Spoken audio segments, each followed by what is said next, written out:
Hey, what is up, everybody, and welcome to another episode of the Webb Show. My name is Webby Pumpkin. If you don't know me, howdy doody. I'm so glad that you're here. Hey, listen, this is our first live episode of 2024, which is kind of crazy. Round of applause. It was a random thing. I think I hit the right thing. We've got chat over here that we're rocking from Twitch because we're live on Twitch and on YouTube. But of course, the home of the Webb Show is here on YouTube. And guys, let me give you a little bit of a little preface of what we're talking about today. Today, we are going to follow along live with Xbox as Phil Spencer and Matt Booty. They give us a little bit of an update on what is happening within the world of Xbox and their future plans for the business and everything like that. I'm actually going to show you Phil and everybody on the screen. It's going to be pretty interesting. I'm going to of course interject in and give my thoughts. Basically, think of it kind of as an interview. In a way, sort of. And let's hot off the press kind of news here, guys. Of course, had to do it live. If you do comment in the live stream while you're here, I'm going to have that playback on so everybody can see that. Like we see Topaz, you see right here. What's up, my man, my co-host, my brother. So if you guys do comment either on Twitch or on YouTube, I'll be reading those comments as well. But yeah, we're just going to get in there. The idea behind this, or what a lot of people are inferring, is that Microsoft/Xbox are going to give us a little bit of insight into what we can expect for their first-party games maybe coming to other platforms. There's already some conversation around maybe Sea of Thieves or games like Hi-Fi Rush, maybe even Starfield coming to platforms like the Nintendo Switch or any Nintendo console, maybe the next Nintendo console, as well as Sony's PlayStation market, which is kind of crazy and feels, if I'm being completely honest, my first thought, it feels a little bit like console suicide. If I'm being honest, if you put your games on a PS5, then part of me loves it, part of me hates it. Part of me hates it because what it solidifies is that there may not be a need for me to ever buy an Xbox again. But also, I love it because great games should be able to be enjoyed by everybody. Of course, we won't see that type of treatment come back from Sony, I don't believe. And then we're not going to get Mario on the Xbox, so Nintendo's not going to do this either. They want you to buy their consoles. But also, when you look at Xbox being a Microsoft company, it kind of makes sense for their model, considering the fact that that's kind of what Microsoft is all in all. Like, Microsoft is a software company. What do they make? What are they most popular for? Windows. And what is Windows on PCs? Not just like Windows Surface, but on Toshiba and Dell and HP and Asus. Like, they license out their software. So it makes sense, even with what we were seeing with Game Pass, where Game Pass is pretty much play wherever you are. You want to play on your PC? Go for it. You want to play on your Xbox? Go for it. You want to stream it to your phone or to anything else? Game Pass through the cloud, it works as long as you have a reasonable enough internet connection. All those things being said, it just seems to me that it does make sense for Microsoft. And maybe it's a good thing that I will never have to buy an Xbox again, because that's only going to maybe save me money. So who knows? All I know is I'm ready to see just what Phil and the team at Xbox have in mind. So if you guys are ready, we're going to go ahead and get started right now. Again, thank you so much for being here for the first live stream of the Webb Show 2024. Let's get started.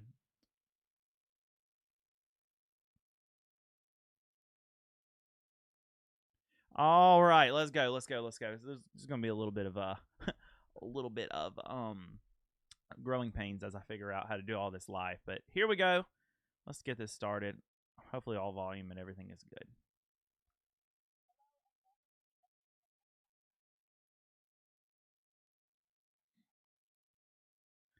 Literally everybody that's important is right there. I'm going to turn them down a little bit.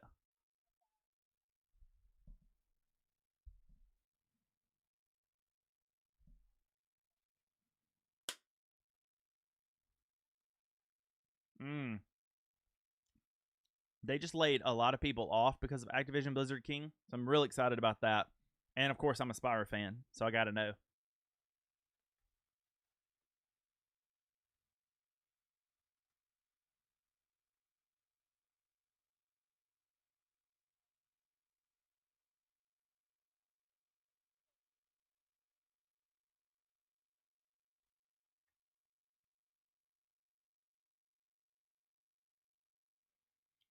All right, real quick, Topaz, you're saying that you cannot hear this.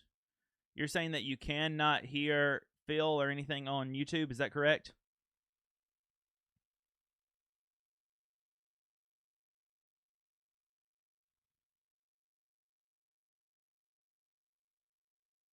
That's weird. All right, let me see if I can just fix that real quick. I think I know what our problem is here. We're gonna throw that back on, and we're gonna make sure.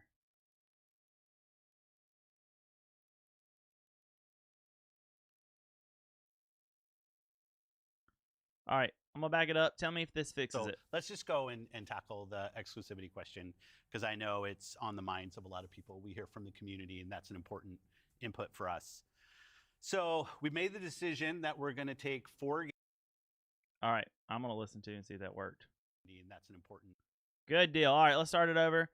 Right here, we're gonna get right into the introduction. Now we're rocking and rolling. Thank you, guys. News this happens when you're live, you know. Let's just go and tackle the exclusivity question, because I know it's on the minds of a lot of people. We hear from the community, and that's an important input for us.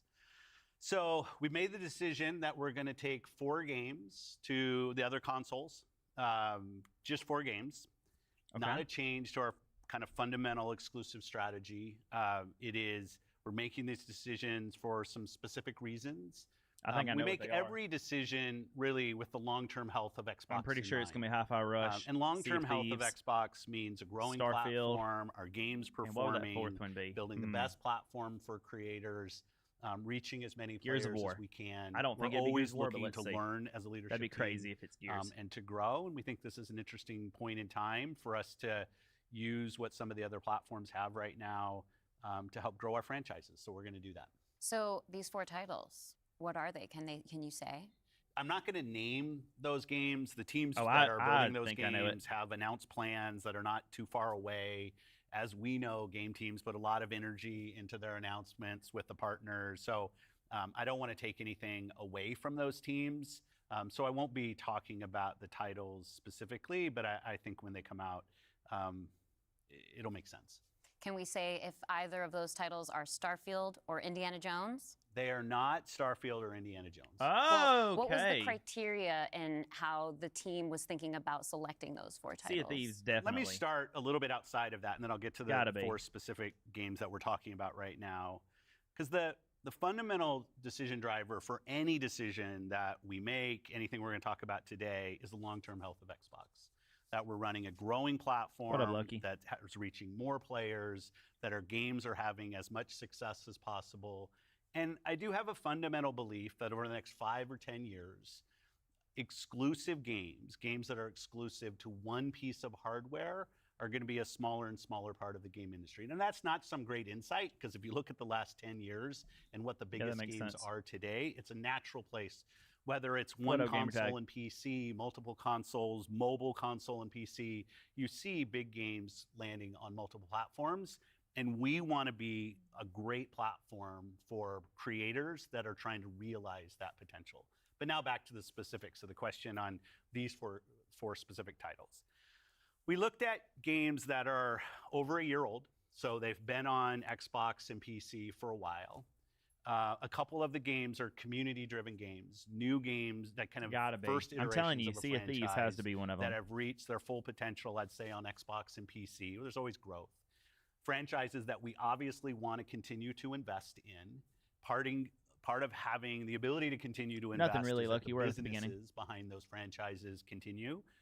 We think it's important Xbox is bringing 4 games that have communities to behind them, other platforms that they can have confidence that they're going to exist. We don't know in the which future. ones for so sure. 2 of them I have a kind guess. of community-driven games that will end up on other platforms and give us the ability to continue to invest in them. We think that's great for the business and great for the communities, more players to play with.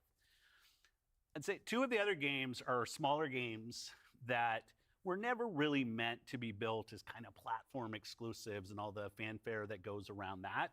But games that our teams really wanted to go build, that we love supporting creative endeavors across our studios, regardless of size.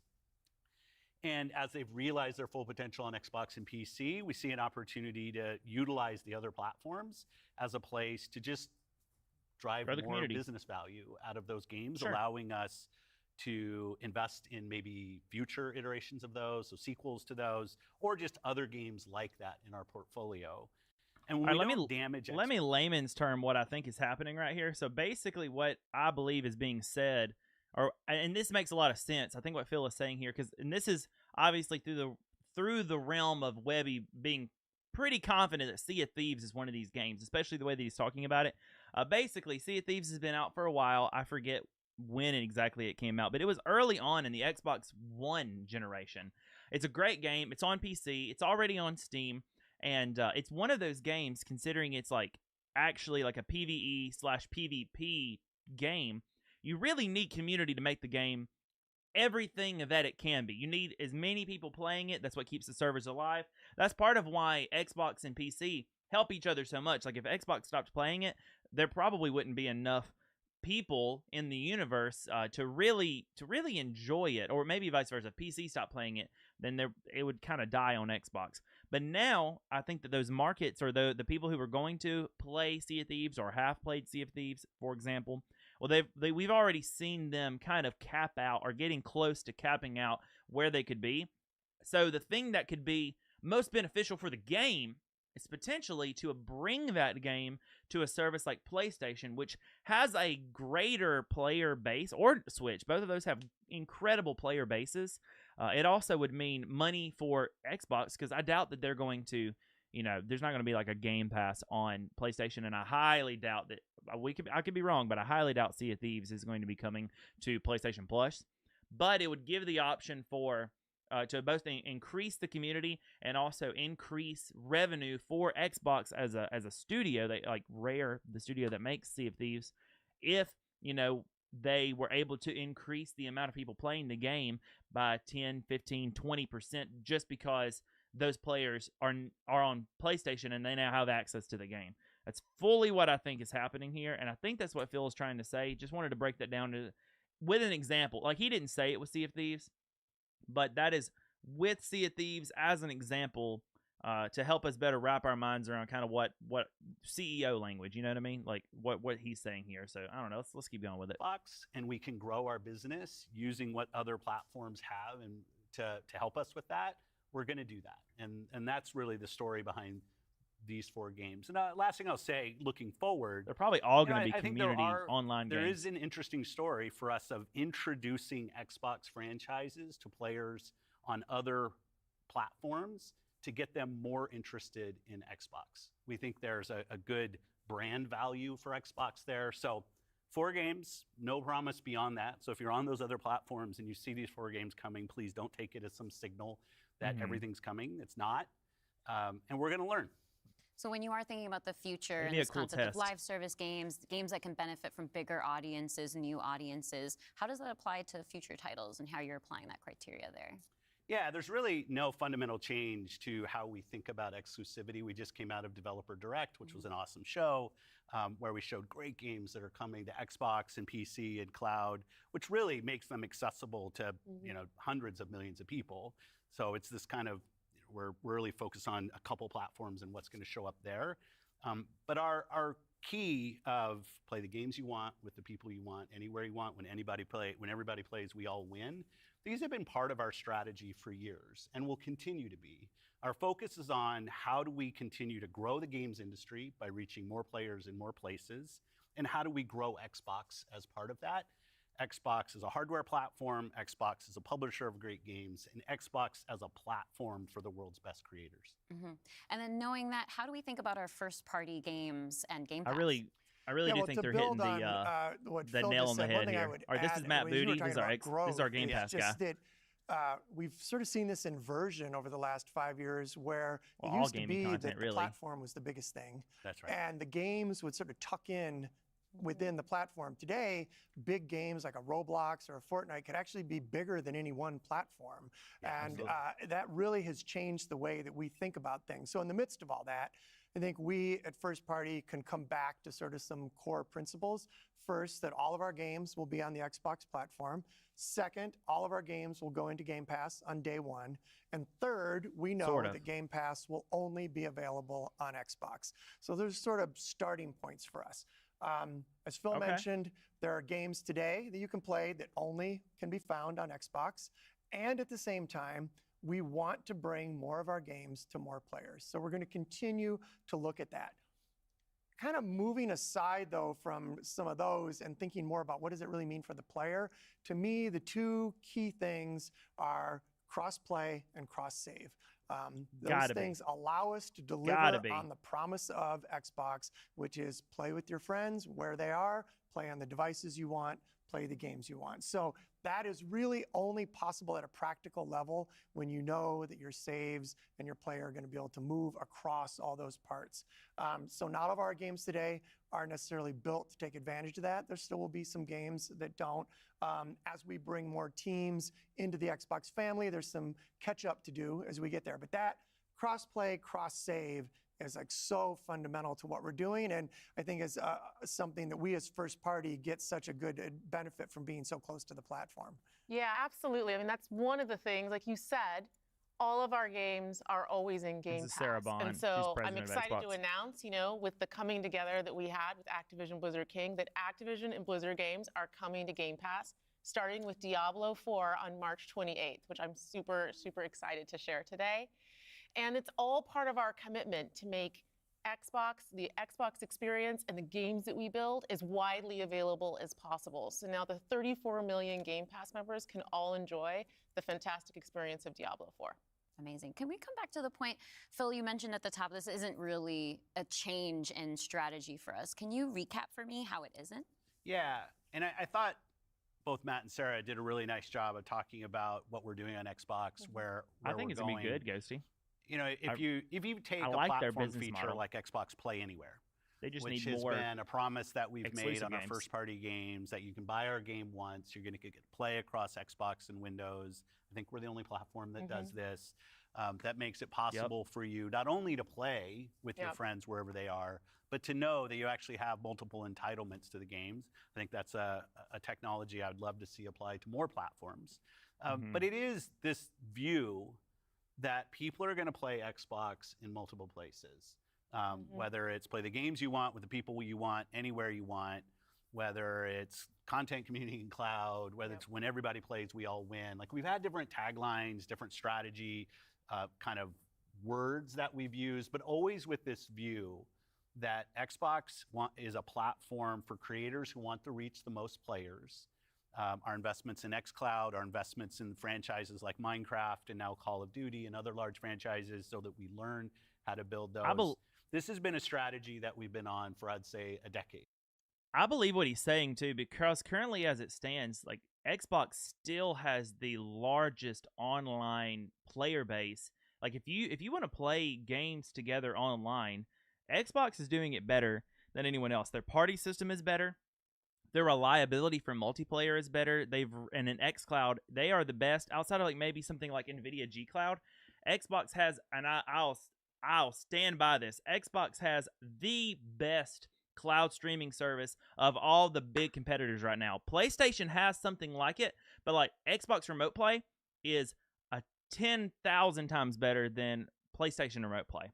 And then Xbox Cloud Gaming, xCloud, where you don't even have to own an Xbox to play it. It is on. You can feel the delay, but it is so good. It's almost seamless. If you've got a decent like Wi-Fi card or and a decent Wi-Fi connection or hardwire, if you have a decent internet connection, your device is capable of quickly accessing the internet and ingesting information. It's almost seamless. It's nearly perfect. So much so. So here's a little bit of nugget for you guys. If you PlayStation fans, if you are a person who really, really enjoys PlayStation cloud streaming, not what PS Now used to be, but the new version of PlayStation Plus that you get with PlayStation Plus Premium, that cloud streaming, it actually uses the servers and the infrastructure that Xbox made. So if you stream, not through Remote Play, but if you use cloud streaming for PlayStation right now to play your PS3 games, all those PS3 games that you're playing reasonably well on PlayStation Plus Premium, yeah, that is Xbox's servers, it's Xbox's infrastructure that's actually made that possible, that that Sony is renting out from Microsoft. So that just goes to show like they're industry leading right now, I think, on literally providing this promise, like actually making good on this promise of, hey, we want you to be able to play anywhere. Like no matter, as long as you've got internet, you can play. It doesn't matter if you buy the game on Xbox. Well, you can download it also on your PC. You can download it on your Windows handheld. All these things. It's pretty solid, dude. It's crazy. It's crazy how good it is. Okay, I'm gonna be quiet and we're gonna listen to Phil talk because he's probably more important than me. So yep. Mm-hmm. It's not about one device. It's not about games in service of a device, totally did. But rather really well. the devices that people want to play on should be in service of making the games as big and popular as they possibly could be. You have missed a good bit at this point in St. Gotham. The best thing to do would just be to back up the YouTube video. Just back it up on the YouTube stream. Is the thing that all of us as game players should be voting for, because that's the thing that will lead to the best long-term success and growth in this industry. And my understanding, just from listening and learning from you three over the past few weeks, just understanding what's happening with Xbox, is that we see trends with player behavior where people are playing on multiple devices. That is the reality. And we have put some games out on multiple platforms before. So my understanding is that that's been good for players. How does that come back to the business with all of that in mind? Yeah, as you said, we have shipped games on other platforms. In fact, realistically, if you look with the addition of Activision and Blizzard and ZeniMax, we're one of the largest game publishers on PlayStation. Right now. We're one of the largest publishers on the Nintendo Switch, especially when you put Minecraft into the equation as well. And now we're one of the largest publishers on mobile platforms as well. And that's not something that we want to back away from. We want to continue to be building great games that millions and millions of people can love. And that they can play those games where they want to go play. But we do understand the business success that Xbox has to have. Us as leaders in this business, the system today, the system that all companies that we play video games from, is a world of you got to be growing your business. Growth in an Xbox business is critical to the long-term health of Xbox. Many people know I've been on Xbox for over 20 years, and I want to make sure Xbox is in the best position for the next 20 years.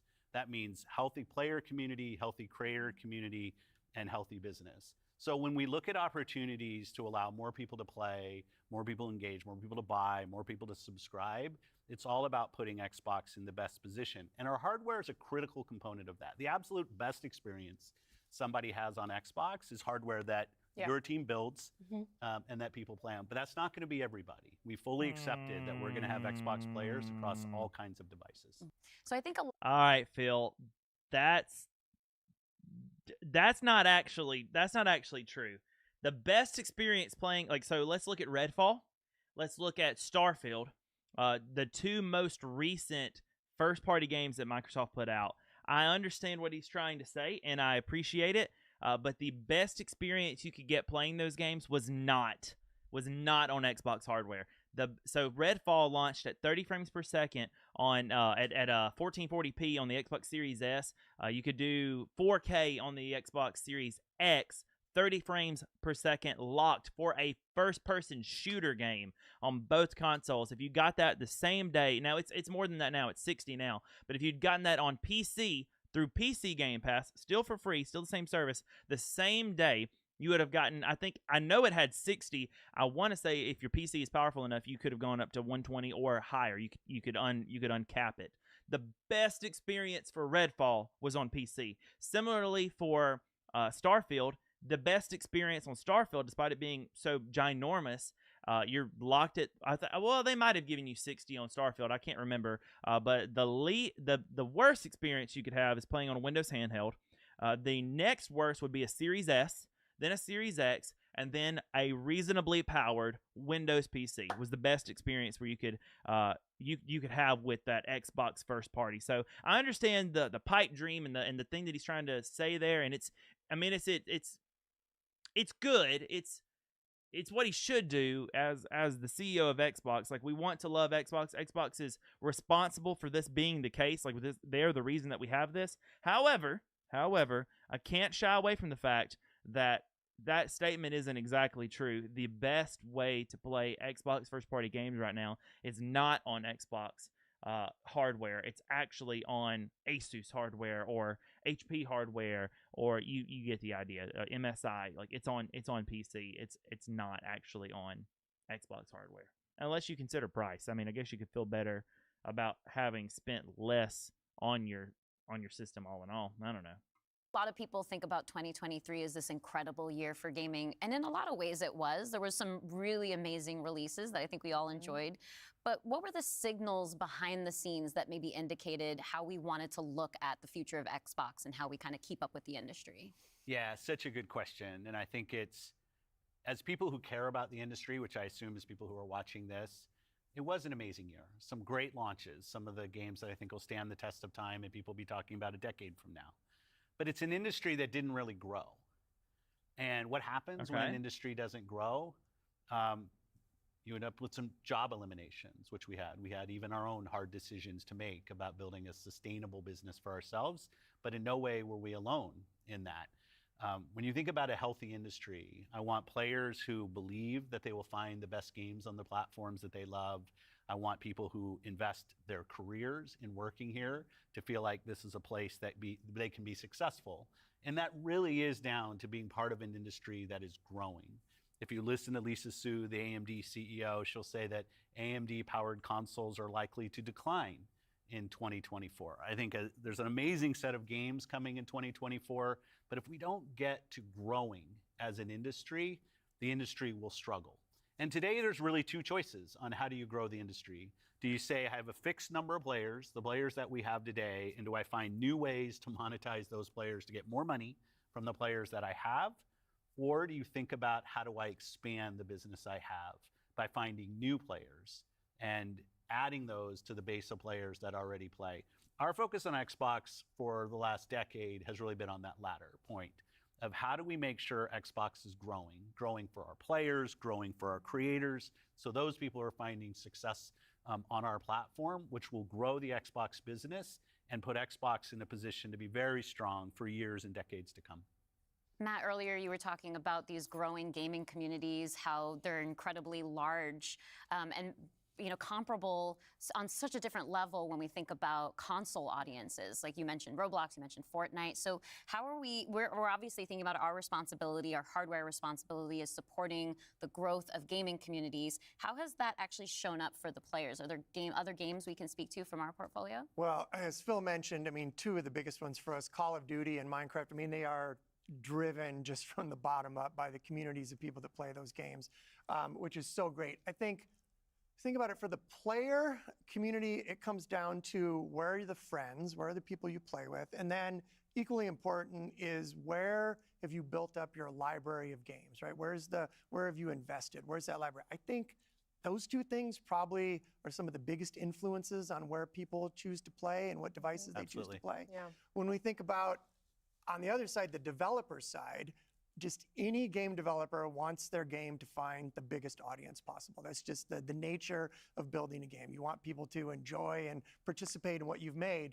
Yeah, and I think we're in a unique position to deliver on that just because we are the platform. We build hardware, we've got a first-party games group, and then we've got a system that ties that together, that brings together your friends, your progression, your achievements, all of that. And I think that's really what has contributed to the momentum behind some of these communities. Yeah, absolutely. I mean, when you look at, just step back and you look at the history of the industry, we've moved from a place where it used to be that someone built and launched a game to accelerate hardware to actually the things we do with our hardware and with our platform are all in service of making those games bigger.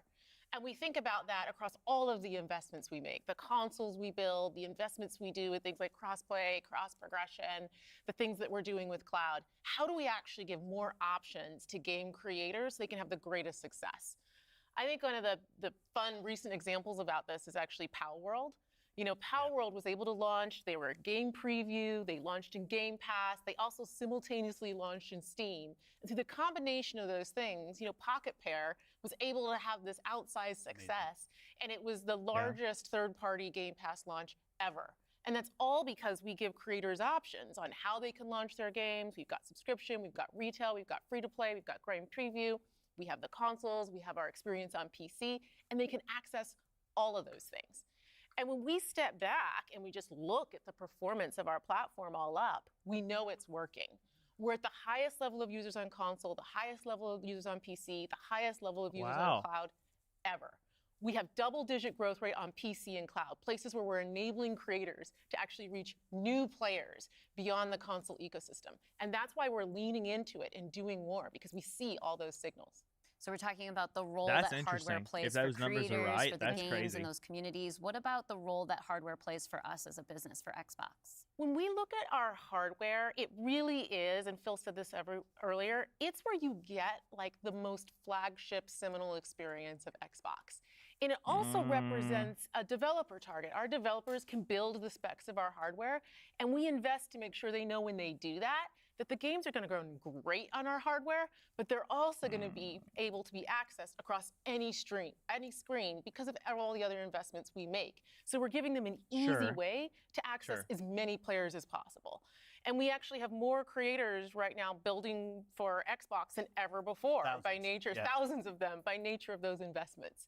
And we got more to come. There's some exciting stuff coming out in hardware that we're going to share this holiday. And we're also invested in the next generation roadmap. And what we're really focused on there is delivering the largest technical leap you will have ever seen in a hardware generation, which makes it better for players and better for creators and the visions that they're building.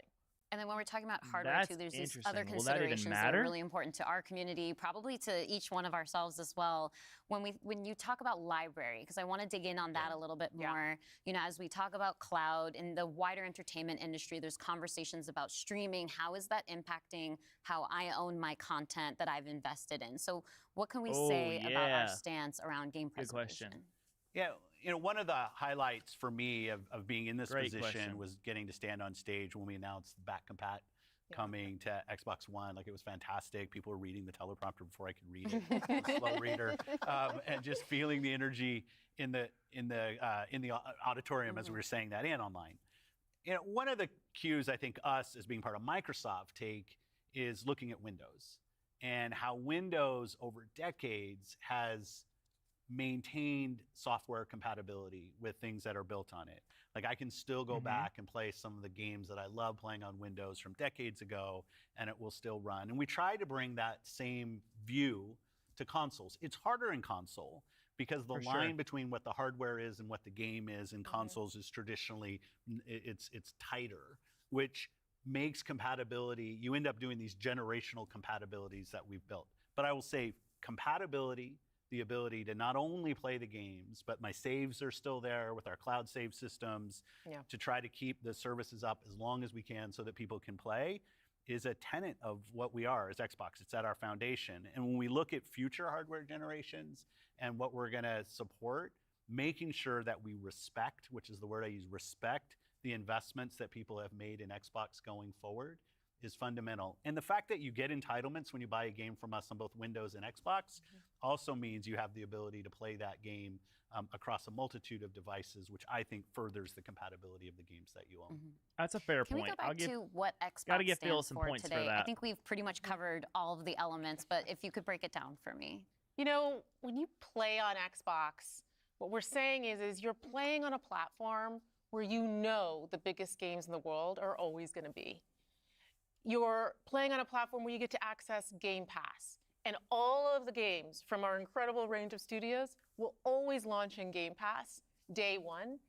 And you're playing on a platform that's dedicated to you, like player-first features, cross-play, cross-save, cross-progression, backwards compatibility, being able to play your games in your library anywhere you want because of the investments that we make in cloud gaming. And so you're playing somewhere where you're investing and you know you get to take the games forward with you and across all of the screens where you are. And I think most importantly, Xbox is a place where you know when you're investing in Xbox, you're investing somewhere that is dedicated to making games more successful and creators more successful so that they can invest more to bring even better experiences to you all of the time. Yeah, just that investment in the studios is so, and we feel that as part of first party with the platform proximity. You know, it's kind of amazing now to look out across all the studios that we've got and just be reminded that we're now one of the biggest development organizations in the industry. What does that mean for players? It means that the biggest games are going to continue to come to Xbox. And this 2024, the year coming up, We've got more than 10 major releases coming up. Great stuff. Hellblade 2. We've got Diablo expansion. Yep. We've got Avowed, Ara, the Indiana Jones game. And there's more in development, which I think we're going to be able to share more about at our June showcase coming up pretty soon. June, well, I guess I should okay. get ready to work on that show. Well, thank you all for showing up on the podcast today, and we'll see the rest of you this June. Yeah. Thanks, Tina. Thank you. Man, okay. Okay, that's a conversation to have. Let's do that.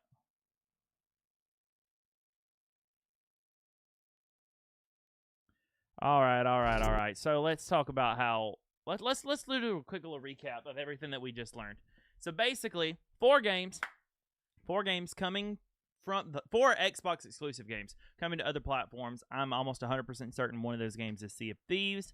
I thought Hi-Fi Rush, but the way that he was talking about community-driven games, it doesn't seem like that is the case. However, maybe. We will see. I'd thrown out Gears of War just as kind of like a joke, but I don't know. So I don't know. Sea of Thieves is the only one that I feel very confident that that's going. Surely they don't mean things like Halo multiplayer. There's no way. But time will tell on that. We've got a Xbox presentation in June that's coming up where they're going to announce some new IPs that they're working on. Of course, naturally, the primary thing that I'm excited about is please Spyro 4, because you bought Activision. Give me Spyro 4. Toys for Bob's working on it. Like, I'm pretty certain that they're working on it anyway. They haven't gone out and outright said it, but I'm pretty certain that they are. So there's our thoughts there. As far as hardware moving forward, they're not planning on getting out of the hardware space, so we should expect a new version of Xbox at some point in the future that apparently is going to really transcend what the capabilities of just, I guess, gaming / computing power even are. I don't know. That could be a little bit of marketing language. It could be a little flowery, or it could be something really incredible. It could also be an indicator that we are a long way away from whatever the next version of Xbox is. Maybe this is the longest generation that we see for Xbox. Whenever PlayStation makes a PlayStation 5S or PlayStation 5 2 or PlayStation 6 or whatever they decide to do, maybe we'll still be on the Series X. Who knows?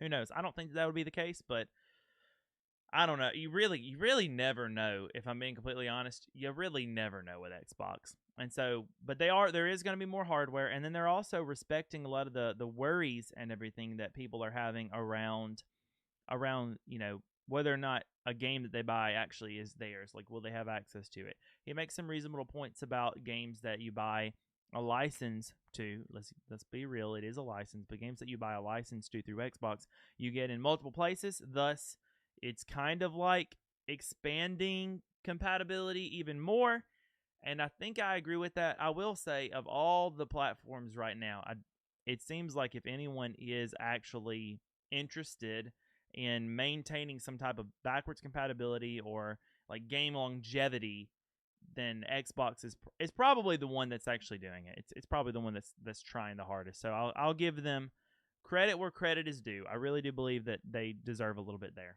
So there's the recap. Hey guys, I want to know what you have to say. Let us know in the comments below this episode. We're a little bit late for our audio listeners because this didn't come out until 3 p.m. Eastern today. And so I'm going to download this video. Once it's done, I'm going to get that uploaded for our audio listeners as well. Sorry you guys are hearing it a little bit late. It was our first live stream though, and it was super, super fun. First live stream of 2024 anyway. Guys, also, because of the nature of this episode, the bonus episode for you members, if you didn't know, the best way to subscribe, or the best way to support the channel, is by watching and just being a viewer. But liking and commenting helps a lot as well. And if you want to help even more, you can become a member on YouTube. I think the lowest subscription is like $3 a month or something like that. And then, of course, the biggest one is like $20. But $5 in the middle gets you all kinds of emotes, as well as a bonus episode of the Webb Show every single week. And they're cumulative. So if you were to subscribe right now, to become a member of YouTube for those videos, well, you would have to the episode that is corresponding to the one that you're listening to right now, as well as every episode, even one past before the beginning of season 4. So bonus episodes all throughout. Would love to hang out with you there. However, today's episode will be slightly later because of the live nature of this. So I didn't know exactly what was going to be said, so I didn't know what I wanted to do, but I do know what I want to talk to you guys about, because I'm thinking about potentially looking into restreaming on a different platform, a platform that I've been on before, and stopped, and they basically gave up on us, and I just don't know enough information about this mystery platform to see if it's worth going back there. I don't plan on staying on it as like I'm Bleeding Purple. Like, we are VODs on YouTube and we are live streaming on Twitch. That is our home. However, I think it could be a really cool opportunity for some advertisement and some streaming of people to that premiere viewing experience that we're offering on our home platform. So if you're a content creator as well, the conversation might be interesting to you. It's going to be cool.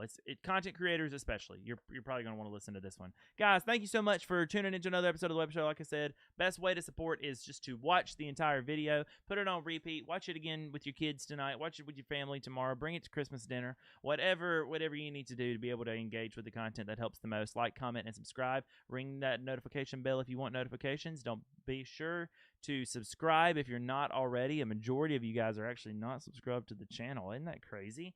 So make sure that you are subscribed. We're trying to hit 1,000 subscribers by the end of the year so that we can get that Fortnite creator code. Thank you guys. I love you guys, and I will see you in the next episode of the Webb Show or in the next proper video. Thanks so much for tuning into the live stream.